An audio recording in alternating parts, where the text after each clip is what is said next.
अच्छा mom, let's go. Uncle ने हमें होटल बुलाया है, कुछ सोच समझ कर ही बुलाया होगा। आज मैं इस आहान को छोड़ूंगा नहीं। आज मैं उसे पैर पकड़कर अपनी माफी मंगवा कर रहूंगा। रजत बिस्तर से उठकर जाने लगा। मुझे नहीं लगता कि तुम्हें वहां जाना चाहिए। मेरी बात मानो और वहां मत जाओ। हो सकता है कि सुशील खुद वहां फंस गया हो। अगर उसने आहान को सच में पकड़ लिया है तो फिर वो उसे यहां लेकर क्यों नहीं आता? क्या आपको ऐसा लगता है कि सुशील हमें धोखा देगा? उसकी मार्शल आर्ट ट्रेनिंग के लिए हमने इतने पैसे खर्च किए हैं। बात चाहे जो भी हो, पर अब मेरा बेटा उस आदमी से बदला लेकर रहेगा। कुछ देर बाद दोनों माँ बेटे मनाली होटल पहुंचे। उनके पीछे पीछे ब्रिज भी वहां आ गया। तीनों ने रूम में घुसकर नोटिस किया कि आहान सोफे पर बैठकर आराम से चाय पी रहा था। क्या ये वही आदमी है जिसने तुम्हारी ये हालत की? हाँ मॉम। इतना सुनकर सुहासिनी आहान की तरफ गई और उसे थप्पड़ मारने के लिए हाथ उठाए ही था कि तभी उसका हाथ किसी ने पकड़ लिया। वह हाथ किसी और का नहीं, ब्रिज चौधरी का था। ये तुम क्या कर रही हो? क्यों हम सबको मुसीबत में डालना चाहती हो तुम? रूम में एंटर करते ही ब्रिज ने राज चोपड़ा और गुरुजी को देख लिया था। ब्रिज समझ गया था कि आहान कोई मामूली आदमी नहीं है। ब्रिज चौधरी, मुझे नहीं पता था कि तुम में इतनी हिम्मत है। तुम्हें क्या लगा कि तुम यंग मास्टर को नुकसान पहुंचाने किसी को भी भेजोगे और फिर खुद बच जाओगे? मैं तुम्हें इतना बेवकूफ नहीं समझता था। यंग मास्टर, ये दो शब्द सुनते ही ब्रिज और सुहासिनी के पैरों तले जमीन खिसक गई। यंग मास्टर, अब आप इनके साथ क्या करेंगे?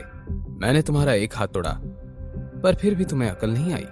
रजत अब समझ चुका था कि आखिर आहान था कौन। उसके लिए सबकी ऐसी रिस्पेक्ट देखकर रजत घबराने लगा।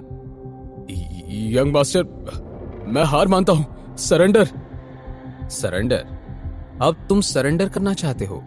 तुम्हारा सारा गुस्सा और अकड़ कहां गए? यंग मास्टर, इसमें मेरे बेटे की कोई गलती नहीं है। सुशील को मैंने भेजा था। आपको जो सजा देनी है मुझे दीजिए, पर प्लीज मेरे बेटे को माफ कर दीजिए। अब तक जो आप मुझे थप्पड़ मारना चाहती थी और अब माफी मांग रही हैं, आपका गुस्सा बहुत जल्दी ठंडा नहीं हो गया?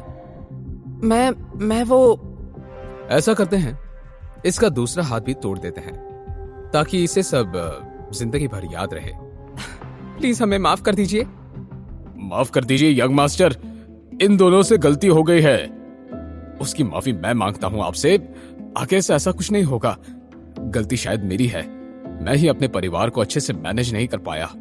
जाने दो, ये लास्ट टाइम है कि मैं तुम्हें माफ कर रहा हूं। अब अगर आगे कुछ ऐसा किया तुम लोगों ने तो मैं तुम्हें छोड़ूंगा नहीं, समझे? Now just get lost. Thank you young master, आप महान हैं। आपका दिल बहुत बड़ा है। आगे से मैं पूरा ध्यान रखूंगा कि मेरी बीवी और बेटा ऐसी कोई गलती ना करे। आहान ने अपना मुंह फेर लिया। इसके बाद चौधरी फैमिली वहां से चली गई। राज और गुरुजी भी वहां से चले गए। आहान फिर से सोफे पर बैठ गया। वो सोचने लगा कि कैसे ब्रिज ने अपने परिवार को बचा लिया था। उसे अपने पुराने दिन याद आ गए, कैसे उसका पूरा परिवार उसे और उसकी मां को टॉर्चर करते थे और वो भी ऐसे ही घुटने टेक कर गिड़गिड़ाते थे।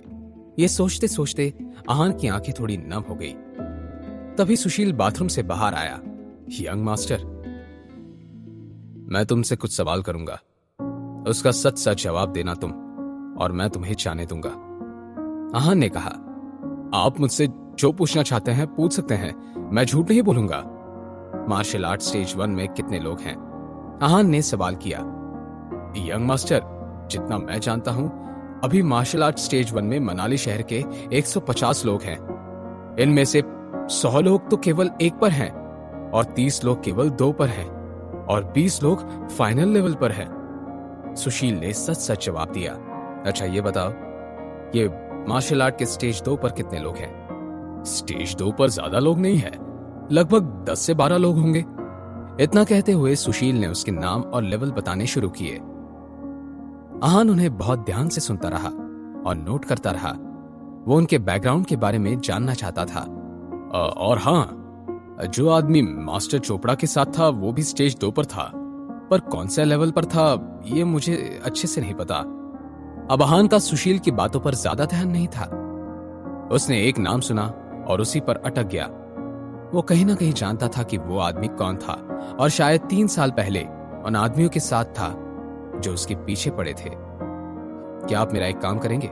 मैं आपका हर काम करूंगा, मैं चाहता हूं कि तुम मार्शल आर्ट एक्सपर्ट अक्षय से दोस्ती कर लो। मुझे उसके बारे में कुछ इन्फॉर्मेशन चाहिए। आहान ने जवाब दिया, हो जाएगा यंग मास्टर, आप फिक्र मत कीजिए। आप बस बताइए आपको क्या जानना है।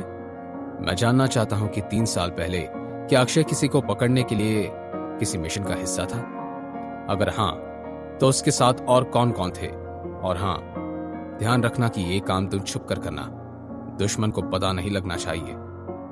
यंग मास्टर, आप बिल्कुल फिक्र मत कीजिए, आपका काम हो जाएगा। इतना कहकर सुशील वहां से चला गया। क्या सुशील ये इंफॉर्मेशन निकाल पाएगा? क्या हान जान पाएगा कि उसकी जान लेने के लिए 3 साल पहले कौन आए थे? जानने के लिए देखिए अगला एपिसोड सिर्फ पॉकेट एफएम के यूट्यूब चैनल पर। और सीक्रेट अमीरजादा के सारे एपिसोड्स को सुनने के लिए डिस्क्रिप्शन में दी हुई लिंक से डाउनलोड कीजिए पॉकेट एफएम ऐप।